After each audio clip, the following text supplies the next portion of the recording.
Halo teman-teman, saya Purba sebagai pembuat soal sosiologi akademis.id. Saat ini saya akan bahas soal nomor 6. Nah, di soal nomor 6 ini banyak yang salah nih di tryout kemarin.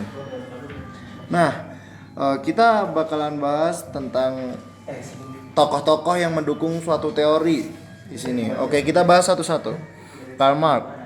Nah, Pak D. Karl Marx ini orang yang sangat gemar kerusuhan. Enggak juga sih sebenarnya, tapi dia salah satu pendukung teori yang sering disebut dengan teori konflik. Jadi konflik-konflik vertikal seperti buruh dan atasannya kayak gitu, pasti pendukung teorinya tuh Pak Karl Marx ini. Nah, Pak Karl Marx jadi pendukung teori konflik. Nah, terus selanjutnya ada Pitirim Sorokin. Pitirim Sorokin itu pendukung teori yang kita sebut dengan teori siklus. Tahu kan teori siklus yang dari awal masyarakat itu dari awal lahir terus mencapai puncak kejayaan, terus akhirnya runtuh deh. Terus berulang lagi dari awal, lahir lagi dan seterusnya. Itu didukung oleh Pitirim Sorokin. Itu tokoh yang sangat berpengaruh di teori siklus ini. Jadi Pitirim Sorokin itu teori siklus.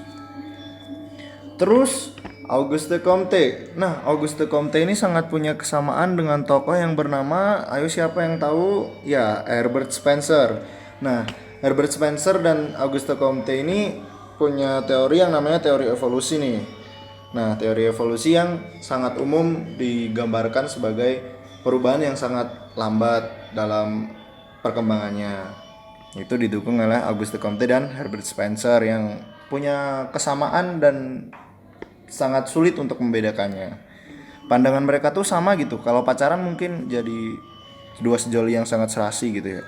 Ya, jadi Auguste Comte kita langsung teori evolusi. Terus Emil Durkheim. Gimana sih bacanya? Emil Durkheim lah pokoknya itulah. Nah, itu pendukung teori fungsionalis guys. Nah, teori fungsionalis ini kita asumsi dasarnya itu ada perubahan sosial itu dapat mengacaukan sistem sosial masyarakat yang bahkan udah matang gitu. Nah, jadi di sini kita sebut aja langsung Pak Emil Durkheim ini pendukung teori fungsionalis.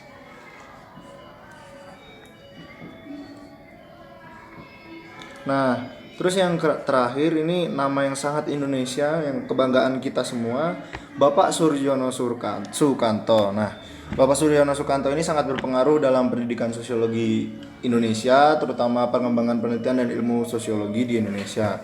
Nah, beliau ini kebetulan banget nih juga pendukung teori evolusi guys, dan bahkan menspesifikkan teori evolusi itu menjadi 3 tipe, yang namanya evolusi unilinear, evolusi universal, dan evolusi multilinear.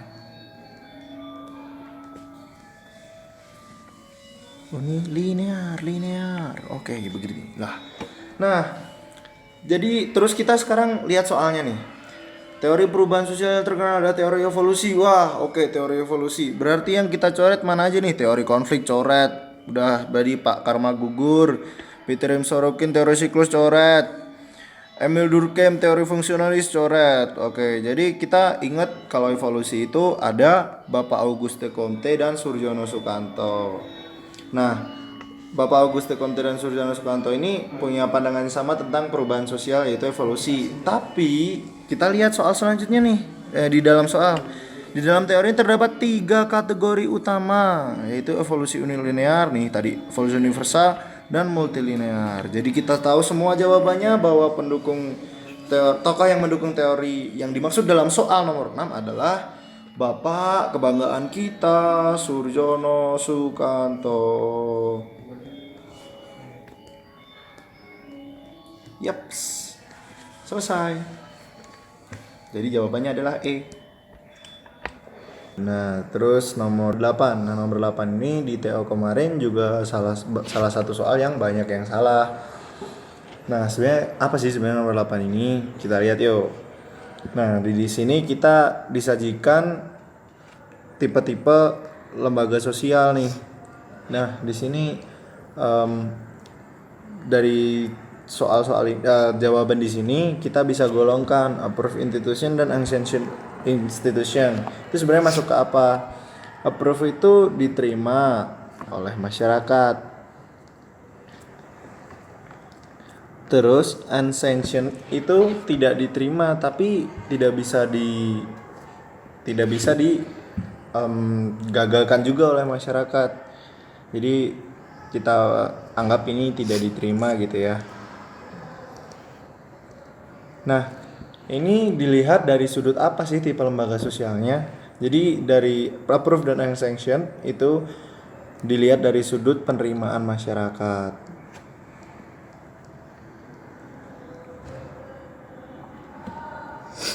Selanjutnya basic institution. Nah, basic institution itu salah satu tipe lembaga sosial yang merupakan dilihat dari nilainya. Jadi sistem nilai didasarkan oleh sistem nilai yang dianut oleh masyarakat. Nah, temennya basic institution itu ada yang namanya subsidiary institution. Nah, jadi untuk hal ini ada basic dan subsidiary. Basic itu yang menyatakan bahwa lembaga sosial itu dianggap penting oleh masyarakat. Jadi inti gitu ya kita anggapnya. Inti penting. Selanjutnya subsidiary. Nah, subsidiary ini jadi cuman buat pelengkap aja, makanya kita tulis saja langsung sebagai kurang penting atau pelengkap. Nah, kalau teman-teman masih penasaran, contohnya basic itu yang penting banget. Jadi kayak dari sudut ini kayak KUA misal, dan subsidiary misal PSSI yang mengatur tentang lembaga persepakbolaan gitu. Jadi cuman buat rekreasi gitu.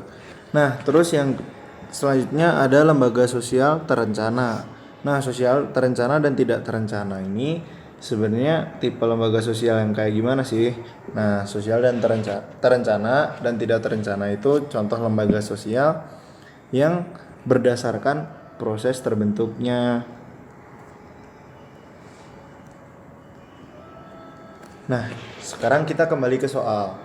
Jadi nomor 8 ini soalnya adalah tentang bank. Nah, kita analisis nih. Bank adalah salah satu contoh lembaga sosial berdasarkan proses terbentuknya. Oke, jadi di sini kata kuncinya ya guys. Karena proses terbentuk, kita lihat tadi udah kita cek di jawaban kita, pilihan jawaban. Jadi diterima tidak diterima penerimaan masyarakat, oh jelas salah. Basic subsidiary, inti penting kurang penting, enggak jelas salah. Nah, maka di soal yang ini adalah apa sih tentang proses terbentuknya? Ya antara terencana dan tidak terencana. Nah, sekarang kita analisis bank itu termasuk yang apa, yang kayak gimana? Bank itu kan jadi perkembangan manusia itu dulu dari awal sampai sekarang nih. Nah, jadi berdasarkan proses terbentuknya itu ada bank nih. Nah, bank ini termasuk yang mana? Terencana atau tidak terencana? Sekarang kita lihat.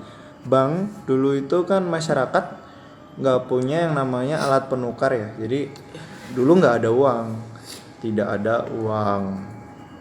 Nah, terus karena nggak ada uang, barter. Terus ditemukan uang, ada uang. Nah, terus karena perkembangan perlu banyak hal tentang penyimpanan uang dan sebagainya, akhirnya ada bank nih. Nah, karena proses ini terjadi secara lambat dan nggak ada yang merencanakan sebenarnya, tiba-tiba ada uang, ada bank gitu tuh nggak ada yang merencanakan. Nah, makanya dalam hal ini bank termasuk dalam lembaga sosial yang tidak terencana. Jadi jawabannya adalah lembaga sosial tidak terencana. Gitu.